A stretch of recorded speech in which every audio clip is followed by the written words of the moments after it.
Ito yung huling pelikula yata natin bago tayo ikasal ah. Sakto nga eh. Laging sinasabi ni Kim eh. Sinabi ko yun sa press ko ng UNXU.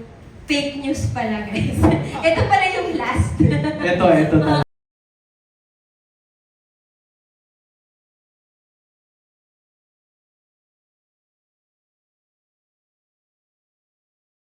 Star section nga pala kami nung high school.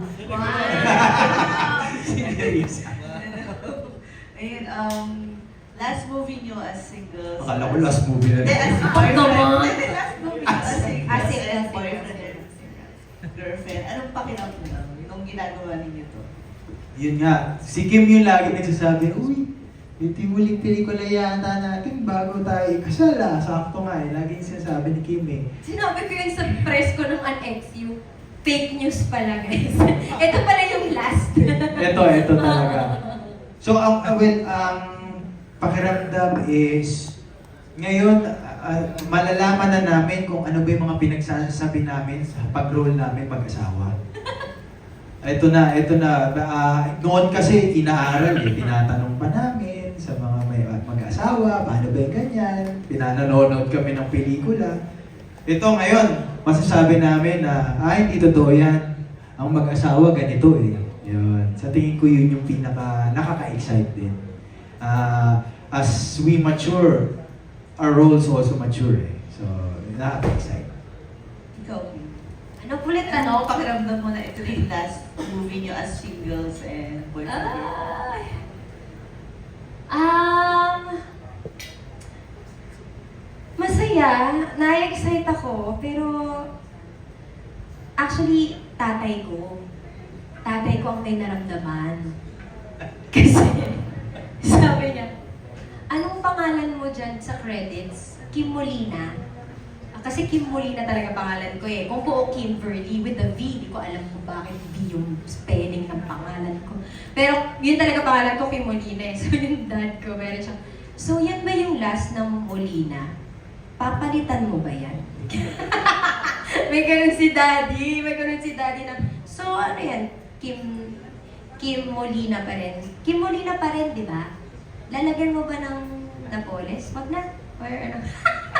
may ganun si daddy. May ganun yung daddy ko na hindi ko alam kung joke ba yun or ano. Pero baka naman nagjo-joke lang din siya. May sense of pride siya kasi nandun yung Molina. Oo, may ganun kasi siya. So ako, sinasabi ko kay dad, syempre po dad, ang mangyayari dyan, yung real name ko magbabago. Kasi choice ko naman kasi siya. It's actually my choice. I posted this on my page na it's true that you have a choice if papalitan mo yung surname mo or not.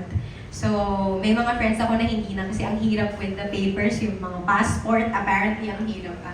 Pero ako, if habang may visa pa akong Kim Molina pa rin ako na legally. But of course, in time, I would give it to Je. Kasi, sabi niya, kung okay lang sa'yo, gumanon eh, kung okay lang sa'yo na ibibigay ko sa'yo yung surname ko. So, syempre, pumayag naman ako. Na pinag-usapan naman namin. But when it comes to, sa screen name, Kim Molina pa rin. So, yeah. It's my dad na may naramdaman. Ako po, wala. Natutuwa lang ako. Yay! Malapit na. Yun nga, since malapit na, naisip niyo ba, medyo related to sa question kanina na after getting married, meron naisip niyo na ba na magkakaroon kayo ng mga parang parameters or restrictions since married na kayo pagdating sa pagtanggap ng mga projects? Wala po!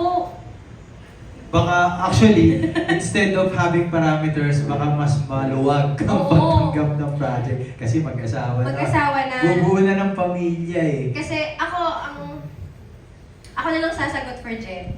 Yung mga selos-selos ko noon or whatever, nakaarpihan ko dati kasi, hindi pa ako sure kung papakasalan niya ako eh. So ngayon, nag-propose na ng mga ganda eh. Mahal niya pala ako eh. Sige lang. Ubad ka dun, okay lang. Matubad agad. Ubad ka eh. Mas Okay na malaki magbalik kita. Viva Max Odyssey. Oo, parang ayaw naman na nila ako mag-ubad. Ayaw na pala. Okay lang naman. So ayun, actually, ayun nga, instead of parameters,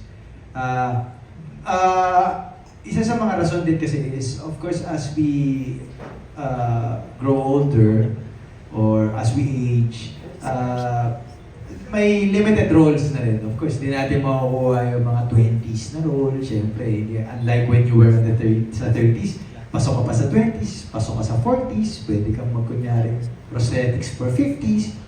But yun nga, so hanggat maaari, i-maximize ang ating career at ang suporta ng mga tao at ang mga produksyon.